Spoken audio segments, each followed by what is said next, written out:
Fuck my mouth, that's sweet. Woo! This is exceptional. Oh, that does not bode well. I've not been looking forward to this one. Did you know that 90% of wine in the UK is sold for under £7? 90% for under £7. So I thought we could go through the UK's biggest sellers and rank them on a scale of S to F. And I'm not expecting any of these wines to be like S tier, you know, like the best wines you've ever had. So I'm going to define S as it's okay. And I'm going to define F as fuck me, that is dreadful. And hopefully I'm going to be not putting too many wines in this category. But what I am expecting is for it to be quite a sweet affair. And I don't have a sweet tooth, which is a bit of an issue. So we're going to go one by one, tasting each one, ranking it on the scale.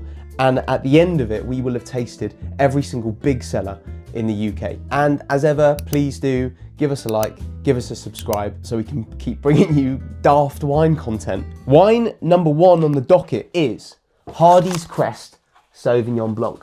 Now, Hardy's Crest, Aussie brand, founded in 1853. They got tons of wines. I think I got this for about £6.99. And it's a Sauvignon Blanc, so it's an Aussie Sauvignon Blanc. Now, what are we expecting here?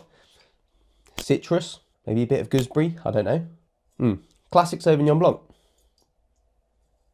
Maybe a little bit like something sweet in there.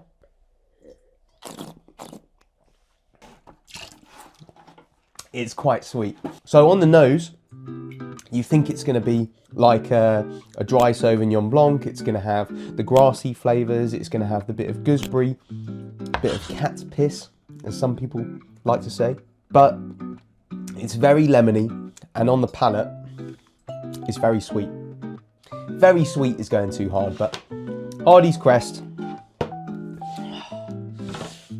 This really sets the tone. Where do I put it? Okay, Hardy's Crest Sauvignon Blanc, you're going B. Okay, the Gallo family.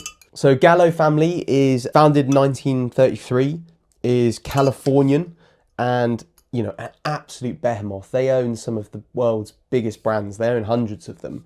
But they're not just known for the lower end stuff. They have a couple of brands like Brancaia in Tuscany and Clarendon Hills in Australia, both of which are critically rated. So these guys know how to make cheap wines. They know how to make expensive wines. This is not an expensive wine. This was like £6 again. White Grenache. Expecting this to be sweet, 9.5% alcohol.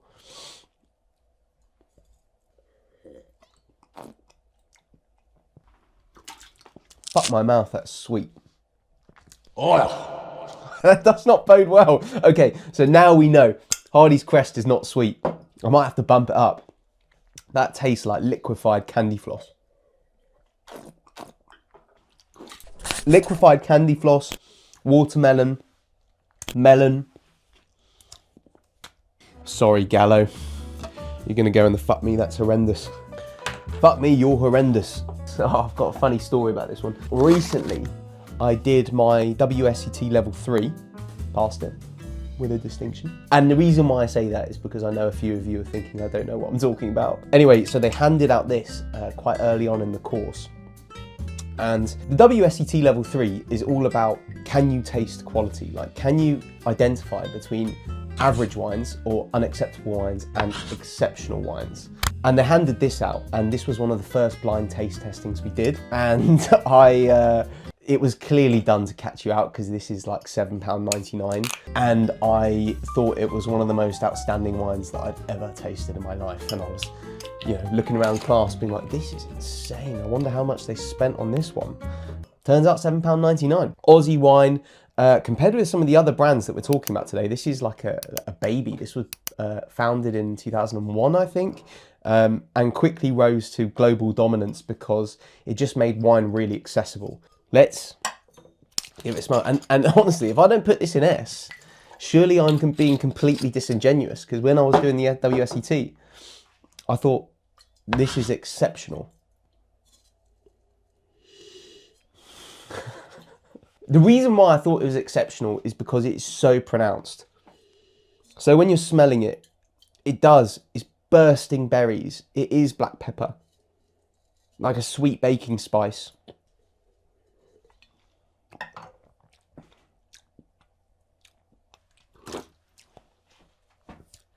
It's good. It's a very nice wine. It's maybe a bit jammy. You might say it's like simple and straightforward. There aren't that many flavour clusters in there. It's straightforward. It's a good wine. It's going to go in A tier. Yellow Tail Shiraz. Wolf Bleezy. Wolf Blizzle. Wolfgang Blass was born in Germany in 1934, which is a tough time to grow up in Germany. Wolfgang Blass, he ran away from school, and his parents approached him with an ultimatum. They said, either you go and do a wine apprenticeship or you're going back to school, which is slightly weird parenting, I think.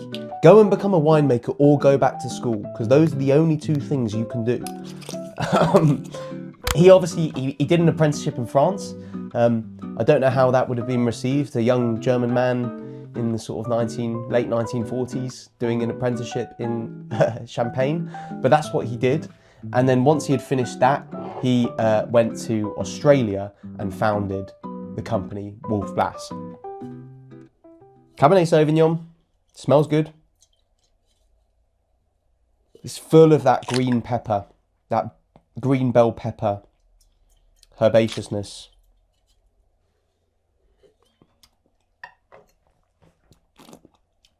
It smelt very good. There's something weird about it on the palate.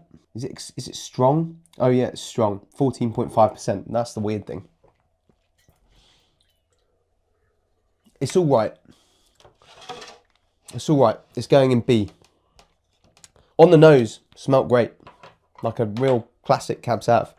But something unbalanced on the palate. Barefoot is an absolute behemoth in the world of wine. It is one of the best-selling brands ever. It's huge. And White Zinfandel, well, they say White Zinfandel. Obviously, the wine is actually pink because Zinfandel is a red grape variety used to make some of the stronger, more sweeter red wines. But with minimal skin contact, you can have something that is very sort of blush pink. So let's give it a go. This is actually a Gallo brand. So I told you they made a lot of wines.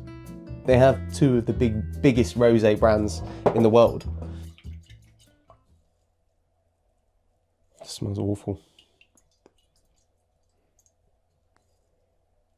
It's making me sad. God.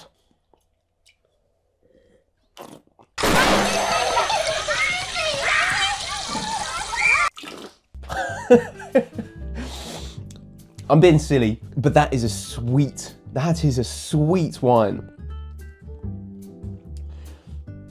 Wow, it's only 8%.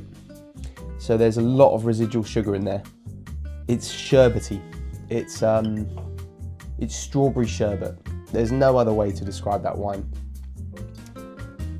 That is so incredibly sweet. Tastes like blended up strawberries with some added sugar in there. Fuck me, that's dreadful. McGuigan Black Label Shiraz. Aussie wine from Hunter Valley. Now, Hunter Valley is actually a pretty interesting winemaking region. It's Australia's oldest winemaking region, and it is really unsuited to wine. It's hot, it's humid, it's wet, and that puts a huge amount of pressure on the vines. Like the roots get drowned, or there's a huge amount of disease pressure, there's rot, there's mildew, and all of that stuff can completely ruin a harvest. So Hunter Valley, expecting a strong one, 12.5%. So it's not strong at all. That shows you how much I know about wine. It's not smelling of much.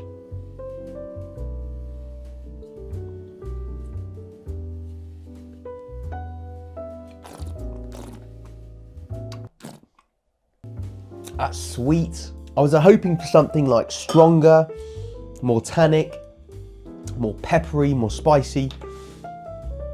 more fruity notes. That is just really sweet. It's not as bad as the others, but it's going in E. I don't know what it is about the UK palate. They like their sweet wines, don't they? Down at this price range, get stuck into the sweet wines. Casillero del Diablo. This is an absolutely iconic wine. It is Chilean, so it's from Concha y Toro, from Chile, and it's a Cabernet Sauvignon blend. Casillero del Diablo means the devil's cellar, I think, the cellar of the devil.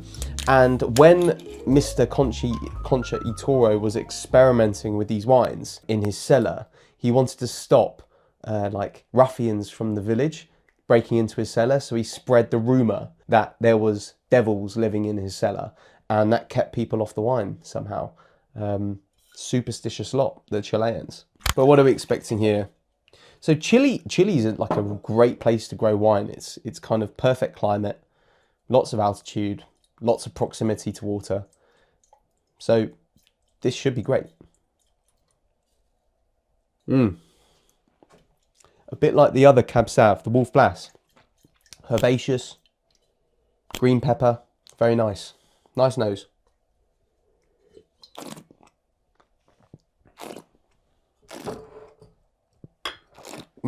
Look, guys, it's okay. It's okay. Casillero del Diablo, for sure. The Casillero del Diablo Cab Sauv is okay. It's not sweet. Nice bit of acidity running through the wine. It's got the blackberry, blackcurrant leaf, herbaceousness, green pepper. What else has it got? Like a touch of oak. Is there oak on this one? No idea. Bit of cherry. Cherry, definitely cherry. Nice wine. It's okay. It's okay. Okay, we've got our first wine up on the S tier. Casillero del Diablo Rioja. Really interesting history. It's thought to be the wine that invented the typical Rioja bottle. It's a blend that actually was pioneered by 3 female winemakers, which is pretty unusual. It's a wine that really sets the tone for sustainability, carbon neutral, blah, blah, blah. It does a great job with that. So I need to find a bottle opener, and that's quite a high quality cork as well. Rioja wine, it's 18 months in oak. So in terms of winemaking that's gone into it, this is probably the flashiest wine that we've had so far. It smells good. Maybe a bit sweet. Maybe that's some of the vanilla coming through. Probably American oak, cherry, raspberry. It's okay. It's another S tier wine. No, really nice Campo Viejo Rioja. For £7.50 to get an oak aged Rioja wine is such good value, and that is really incredible. Like the fact that they've got that wine as balanced and as tasty as it is, with as much winemaking panache that's gone into it, that's some wizardry right there. Or I should say some witchcraft, given it's the female winemakers. Okay, so we're actually we're a bit divisive here. We got some ones knocking around in the fuck me, that's terrible, and we got a couple of ones in the it's okay region. Let's get the Jacobs Creek out. Jacobs Creek Shiraz, based in the Barossa Valley, which is where the best Shiraz in Australia comes from. So it comes from a really good place. Founded in 1847, and Jacobs Creek is known for, oh bloody hell, is known for messing up my whiteboard. No, they like using oak at Jacobs Creek. So they got like this double barrel fermented one, which is really popular. Yeah, a bit like the yellowtail, a lot like the yellowtail. Really jammy, soft pepper, like a white pepper.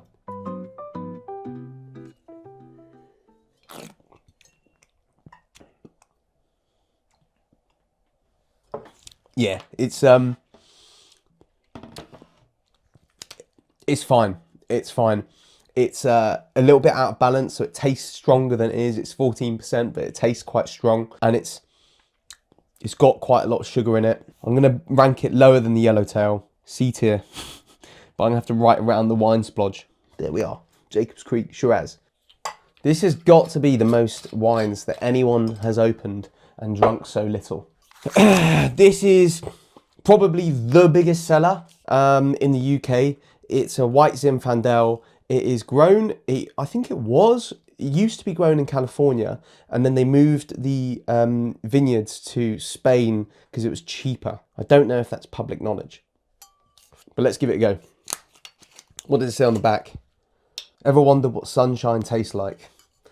Like sweet shit, apparently. So as a side note, I run a wine business, and we offered Blossom Hill to some customers as an introductory offer. We sold it for like £2 a bottle. It's got such a bad reputation among wine drinkers that people were leaving us 1-star reviews because we offered Blossom Hill. They were like, these guys can't be serious because they've offered me Blossom Hill at £2 a bottle. Can't win. No nose. Actually smells shit. Something nasty on that nose. Like burning rubber.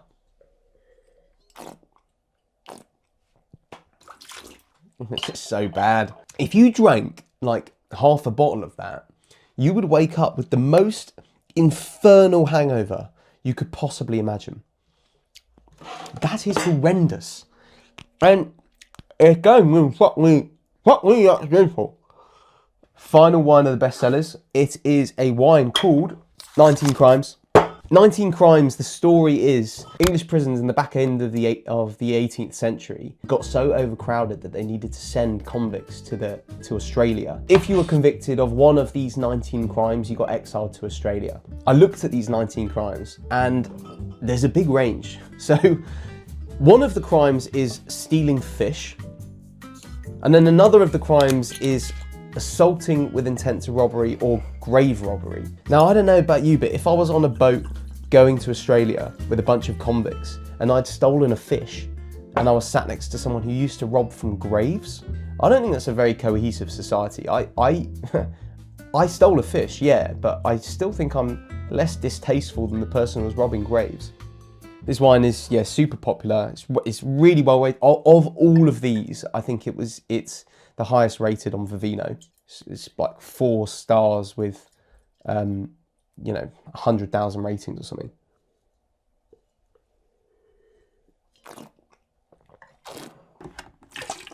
Sweet. Doesn't smell of much.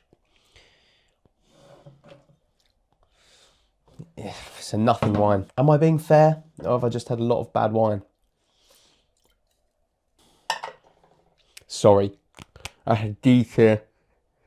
19 Crimes. Red blend. Oh.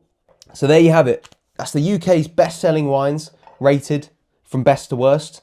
And this is the final ratings. So at the top, I had Campo Viejo Rioja. Then I went for the Chilean masterpiece, Casillero del Diablo, the Yellowtail Shiraz, Hardy's Crest, Sauvignon Blanc, Wolf Blass, the German exile turned champagne connoisseur, Jacob's Creek followed shortly after 19 Crimes Red Blend, Black Label Shiraz, and then down in the F tier, which is fuck me, that's dreadful, I had Gallo, Blossom Hill, and Barefoot. And I don't know whether you can see a trend there, but these pink wines from California are simply disastrous. So please guys, give us a like and subscribe and a follow so I can keep bringing you this wine content.